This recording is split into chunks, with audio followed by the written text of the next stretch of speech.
جیسے آپ نے دیکھا کہ اوور آل جو بجٹ پیش کیا گیا ہے اس میں بہت ساری چیزیں ہمیں نظر آئی ہیں. ایکسپیکٹیشنز تو بہت زیادہ تھیں لیکن یہ بجٹ کتنا ایکسپیکٹیشنز پر پورا اترا ہے. اس وقت اسی پر بات کرنے کے لیے ہمارے ساتھ جو ہے وہ موجود ہیں عدنان پراچا صاحب. ان سے جانتے ہیں کہ اس بجٹ کو وہ کیسے دیکھ رہے ہیں. السلام علیکم سر, بتائیے گا کہ جو بجٹ پیش کیا گیا ہے وٹ ڈو یو تھنک اس بجٹ کو آپ کیسا دیکھ رہے ہیں؟ اس بجٹ کے بارے میں تو اب بزنس کمیونٹی 1 سے 2 دن کے بعد اپنا فیڈ بیک دے گی, کیونکہ ابھی تو ایک میکرو لیول پہ بجٹ پیش کر دیا گیا ہے. تو اب FPCCI اور دوسری تنظیمیں جو ہیں اکراس دی پاکستان اپنا فیڈ بیک دیں گی کہ اس کے اندر کیا چیز ہے. اب ساتھ کے ساتھ یہ دیکھنا چاہیے کہ اس بجٹ کے اندر جو ہمارے جو مین چنک تھا, جو ہماری ریمیٹنس جنریٹ کرتے ہیں, اس کے لیے کچھ بھی نہیں رکھا گیا. جو ریمیٹنس اوورسیز پاکستانیز بھیجتے ہیں, جو کہ آپ کا فیڈرل منسٹرز اور گورنمنٹ آف پاکستان خود اون کرتی ہے کہ ہمارا فسکل ڈیفیسٹ کا گیپ ہمارا یہی اوورسیز پاکستانیز کور کرتے ہیں. اور اس سال جو ہے مئی کے مہینے کے اندر ریکارڈ پاکستان کی تاریخ میں ریمیٹنسز آئی ہیں 4 ارب اور 30 کروڑ ڈالر کے قریب. تو یہ ایک ریکارڈ ہے. اور پاکستان کے جو اکانومی کی اسٹیبلٹی ہے ان اوورسیز پاکستانیز کی وجہ سے ممکن ہو رہی ہے. تو ان کے لیے کوئی ایسی چیز ہم ایکسپیکٹ کر رہے تھے کہ اس بجٹ کے اندر کوئی رکھا جائے گا, اس سال آن کیا جائے گا, کیونکہ گزشتہ 2-3 بجٹس کے اندر کوئی ان کے لیے کوئی خاطر خواہ کچھ بھی نہیں رکھا جا رہا تھا. پچھلے بجٹس میں دیکھیں تو وہ ایک اسکیم لانچ کی گئی تھی کہ جی $50,000 یا $100,000 کے قریب آپ بھیجیں تو آپ کو یہ انسینٹیو ملے گا.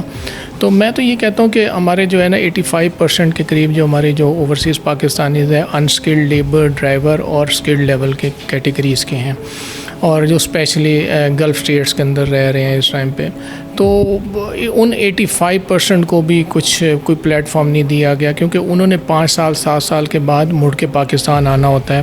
اور اگر کوئی ایسی چیز کوئی لو کاسٹ ہاؤسنگ اسکیم یا کوئی ایسی اسکیم ہوتی جس میں گورنمنٹ آف پاکستان خود ضامن بنتی تاکہ ان کے ساتھ فارجری نہ ہوتی ان اوورسیز پاکستانیز کے ساتھ, تو میں سمجھتا ہوں بہت اچھا خوشائنہ اقدام ہوتا.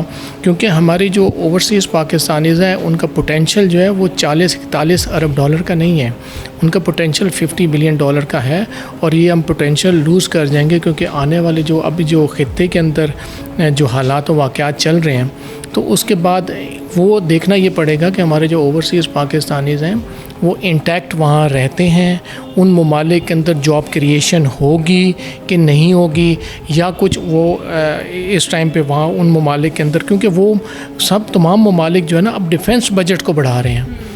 پاکستان میں بھی ڈیفنس بجٹ بڑھا ہے, بہت اچھا خوشائنہ ہے. پچھلے 1 سال میں ہمارے جو فیلڈ مارشل صاحب اور ان کی ٹیم نے اور ہماری جو پاک افواج نے جو مارکہ حق کو یہ ساری چیزیں جو کی ہیں, تو یہ ہمارا فخر ہے.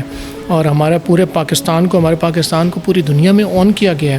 تو جب پاکستان کو اون کیا جا رہا ہے ہمارے ڈیفنس میں, تو ہماری معیشت کے لیے ہمیں اوورسیز پاکستانیز کو بھی اون کرنا چاہیے تھا اس بجٹ میں. تو اس بجٹ میں وہ انفارچونیٹ پھر اگنور کیا گیا ہے اوورسیز پاکستانیز کو. اور میں سمجھتا ہوں کہ یہ آنے والے ٹائم میں اگر ریمیٹنسز کے اندر کمی ہوگی تو یہ بہت زیادہ الارمنگ ہوگی, کیونکہ یہ ریونیو بیس بجٹ تھا اور اس کے اندر فردر ٹیکسیشن کا اضافہ ہوا ہے.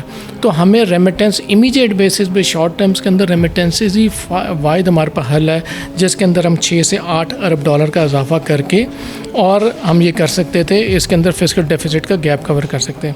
ساتھ کے ساتھ اگر آپ موازنہ کریں پچھلے 3 سال کا, تو ہمارے 3 سال کے اندر تقریباً 23.5 لاکھ ورک فورس پاکستان سے باہر گئی ہے. اس 23.5 لاکھ میں 17 لاکھ اور 85,000 کے قریب لیبر اور صرف ڈرائیور گئے ہیں. 3.25 لاکھ کے قریب ہماری دوسری لوور کیٹیگریز گئی ہیں. تو جو ہائیلی اسکلڈ اور پروفیشنل لوگ تھے وہ 3 سال میں 2 لاکھ اور 10-15 ہزار کے قریب گئے ہیں. تو ہمارا مین چنک جو ہے وہ آپ کے سامنے آ گیا کہ 85% 90% کے قریب ہمارا جو مین چنک ہے وہ ہماری لیبر کلاس ہے. اس کے لیے سوچنا پڑے گا. اور ساتھ کے ساتھ یہاں پہ جو ٹیسٹنگ سسٹمز ہیں ان کے اندر شفافیت لانے کی بہت اشد ضرورت ہے. جو اسکل ڈیولپمنٹ کے اور جو ڈفرینٹ پروگرام وفاق میں اور صوبوں میں چل رہے ہیں اس کے اندر دیکھنا پڑے گا. ابھی بھی ان کے لیے بھی بجٹ رکھا گیا, بہت خوشائنہ ہے, کیونکہ ہمیں اپنی یوتھ کو جو ورکیبل یوتھ ہے اس کے لیے سوچنا ہے, کیونکہ وہی ہمارے مستقبل کے معمار ہیں. میں یہ کہتا ہوں کہ جو ہماری جو سرٹیفکیشنز ہیں وہ جو پرائیویٹ سیکٹر میں جن اداروں کو ایلوکیٹ کیا جاتا ہے, ان کو پیسہ دیا جاتا ہے, گورنمنٹ کا فنڈ جو پیسہ جو ہمارے ٹیکس پیئرس کا ہے, وہ بیسیکلی اس کی یوٹیلائزیشن پراپر ہونی چاہیے کہ لڑکے کو صرف 2, 2.5, 3, 4 مہینوں کی سرٹیفکیشن کے بعد اس کو بے روزگار نہیں چھوڑنا, اس کو اس انسٹیٹیوٹ کو جو بھی پرائیویٹ سیکٹر میں گورنمنٹ کا فنڈ لے کے چل رہا ہے اس کو باؤنڈ کرنا چاہیے کہ آپ اوورسیز اس کو جاب پرووائڈ کریں گے خود سے, یا پھر آپ لوکل انڈسٹری کے اندر کہیں پہ اس کو انجیکٹ کریں گے. کیونکہ اس میں یہ دیکھیں, کیونکہ آپ کی export based industry, local industry اس ٹائم پہ کرائسس میں ہے, بجلی, گیس, دوسری ٹیکسیشن کی وجہ سے, تو آلریڈی جو ہے ان امپلائمنٹ کی ریشو بڑھ رہی ہے. تو ساتھ کے ساتھ ہم اور انجیکٹ کر رہے ہیں سرٹیفکیشن کے بعد. یہ وہ سرٹیفکیشن جو دینے کے بعد ہمارے پاس تو آلریڈی ہمارے پاس جو ان امپلائمنٹ جو ہے, جو ایکسپیرئنس لوگ ہیں وہ اتنی تعداد میں موجود ہیں کہ ہمیں سمجھ نہیں آ رہی. اس ٹائم پہ تو سب سے آسان کام ہو گیا, اسٹریٹ کرائمز کے اندر اضافہ ہو رہا ہے, یہ بہت الارمنگ ہے. یہ سب میرا بھی آپ سے سوال تھا کہ وٹ ڈو یو تھنک کہ اگر ہم ابھی خطے کی سچویشن دیکھتے ہیں کہ ایک الارمنگ سچویشن ہے, انفارچونیٹ ہمیں نظر آتی ہیں, اس کا اوورسیز پر کیا امپیکٹ آپ کو نظر آ رہا ہے پڑتا ہوا؟ دیکھیں اس ٹائم پہ تو اس سچویشن کی وجہ سے ہماری جو مین چنک ہے وہ گلف اسٹیٹس ہیں, جہاں پہ ہمارے تقریباً آپ دیکھ لیں کہ 55 سے 60% جو ہماری ورک فورس ہے ہماری صرف ایک سعودی عربیہ جاتی ہے, دوسرے ممالک کے اندر ہماری مین پاور جاتی ہے. تو اس وجہ سے ہمارا بزنس جو ہے وہ کم ہوتا جا رہا ہے, اور کم ہونے کے ساتھ ساتھ ہمیں یہ دیکھنا ہے کہ یہ کمی اگلے 1 سال تک رہے گی.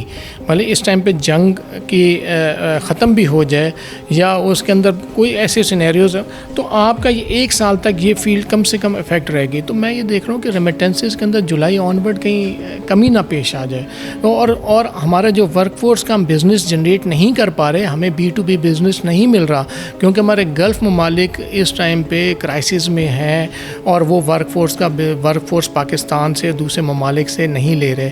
ہمارے 5 سے 6 گلف ممالک اس ٹائم پہ افیکٹڈ ہیں. اس کی وجہ سے میں یہ درخواست کروں گا, اس ٹائم پہ ہم نا کیا کرتے ہیں کہ اوورسیز امپلائمنٹ کا جو یہ چیپٹر آن کیا گیا تھا, اٹھایا گیا تھا, اس کے بعد اس کے اوپر ہر دوسرے چوتھے مہینے نئی سے نئی ٹریننگ, نئی سے نئی سرٹیفکیشن, نئی سے نئی انجینئرنگ کرتے رہے ہم, اور اس کے اوپر گورنمنٹ آف پاکستان کا بلینز آف روپیز خرچ ہو رہا ہے. 25% آپ کی کاسٹ بڑھ گئی باہر جانے والے کی.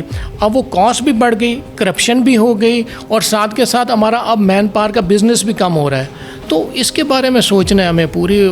ہم بزنس کمیونٹی تو شور ہی کر سکتے ہیں, ہم سجیشنز دے سکتے ہیں, اس کی امپلیمنٹیشن تو ہماری بیوروکریسی نے اور ہمارے حکام بالا نے کرنی ہے. تو اس کے بارے میں سوچنا ہوگا. ادروائز جو ہے ریمیٹنسز کے اندر افیکٹ پڑنا اور ساتھ ایکسپورٹ کے اوپر, انڈسٹری کے اوپر افیکٹ پڑنا اگلے فسکل ایئر کے بجٹ کے لیے ہمارے لیے ٹارگیٹس اچیو کرنا بہت مشکل ہوگا.